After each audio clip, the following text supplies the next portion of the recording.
100 million shots for the virus in the first 100 days of our office. 100 million shots in 100 days. It was considered ambitious. Some even suggested it was somewhat audacious. Experts said that the plan was, quote, definitely aggressive, and distribution would have to be seamless for us to be successful. One headline simply put it, quote, it won't be easy, end of quote. Well, it wasn't. When we took office, there was a lot that had to be done. We needed more vaccines, more vaccinators, more places for people to get vaccinated. And we needed a whole-of-government approach. So I directed Jeff Zients, the coordinator of our COVID-19 response, to put us on a war footing, and I meant that in a literal sense, to get us on track to truly beat this virus. And I'm proud to announce that tomorrow, 58 days into our administration, we will have met my goal of administering 100 million shots to our fellow Americans. That's weeks ahead of schedule, and even with the setbacks we faced during the winter storms. And there's another big step on the path to checking putting checks in pockets and shots in people's arms.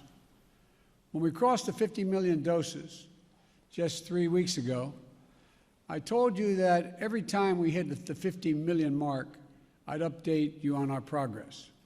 So here's where we are today. 8 weeks ago, only 8% of seniors, those most vulnerable to COVID-19, had received a vaccination. Today, 65% of people aged 65 or older have received at least one shot, and 36% are fully vaccinated. And that's key, because this is the population that represents 80% of the well over 500,000 COVID-19 deaths that have occurred in America. We have nearly double the amount of vaccine doses that we distribute to states, tribes, and territories each week.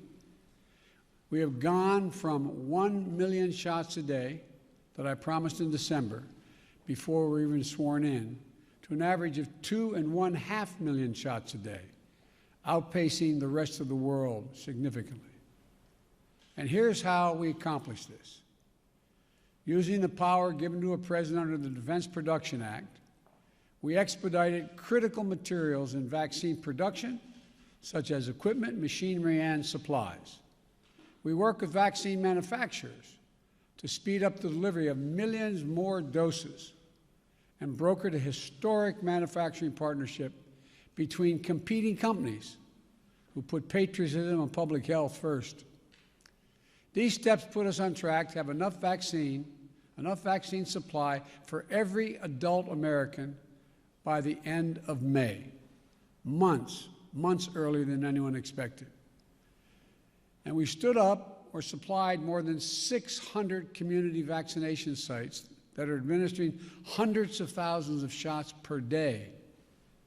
We launched the federal pharmacy program, which has allowed millions of Americans to get a shot at one of 14,000 local pharmacies in this country, the same way they get their flu shot. And for folks who aren't near a pharmacy or mass vaccination center, we've supplied more than 500 mobile clinics, like pop-up sites or vans, meeting people where they are. We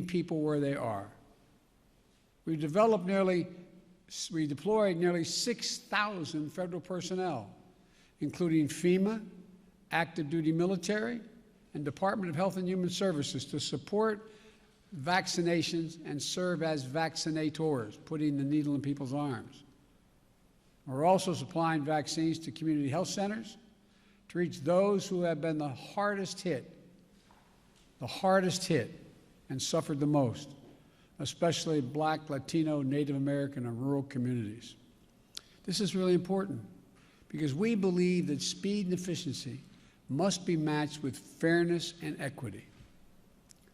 Now, when President Harris and I took a virtual tour of a vaccination center in Arizona not long ago.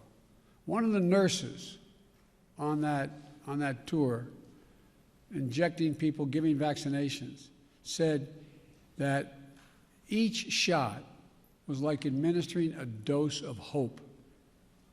A dose of hope. That's how she phrased it. Behind these 100 million shots are millions of lives changed when people receive that dose of hope. Grandparents can hug their grandchildren again. Frontline workers who can show up at their jobs without the same fear they used to have. Teachers with the confidence to head back into the classroom. These milestones are significant accomplishments, but we have much more to do, much more to do. And the American Rescue Plan will help us do it. In addition to the cash payments it provides to you and your families, it also provides the funds to add vaccinators, to supply more community vaccinations, support more community vaccination centers, and increase testing. It'll help us accelerate nationwide efforts to reopen our schools safely. And as I told the nation last week, I've directed all states, tribes, and territories to make all adults eligible to be vaccinated no later than May the 1st. I'm glad to see that several states are already taking that step to make more and more Americans eligible, even before May 1st. Tomorrow, we will hit 100 million doses our administration has administered. But I've always said, that's just the floor. We will not stop until we beat this pandemic. Next week, I will announce our next goal to put shots in arms. This is a time for optimism, but it's not a time for relaxation. I need all Americans, I need all of you to do your part. Wash your hands, stay socially distanced, keep masking up as recommended by the CDC, and get vaccinated when it's your turn. Now's not the time to let down our guard. In the last week, we've seen increases in the number of cases in several states. Scientists have made clear that things may get worse as new variants of this virus spread. Getting vaccinated is the best thing we can do to fight back against these variants. While millions of people are vaccinated, we need millions more to be vaccinated. And again, I need you to get vaccinated when it's your term and you're able to do that. I need your help. I need you to help. Not just the country, but your family, your friends, your neighbors. Get them vaccinated as well. If we keep our guard up, stick together, and stick with the science, we can look forward to a 4th of July that feels a bit more normal, with small groups able to gather for cookouts in backyards, and where we begin to declare our independence on Independence Day from the virus. Look, together we're going to come through this stronger, with renewed faith in each other and our government that fulfills its most important function, protecting the American people. Let me be clear again.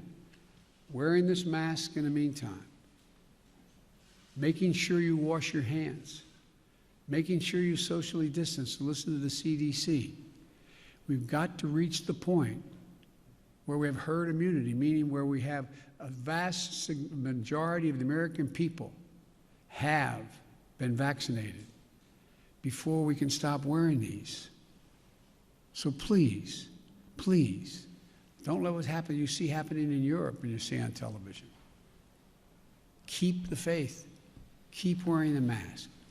Keep washing your hands. And keep socially distanced. We're going to beat this. We're way ahead of schedule, but we got a long way to go. So I just wanted to bring you up to date. I thank you very much, and may God bless America. May God protect our troops. Thank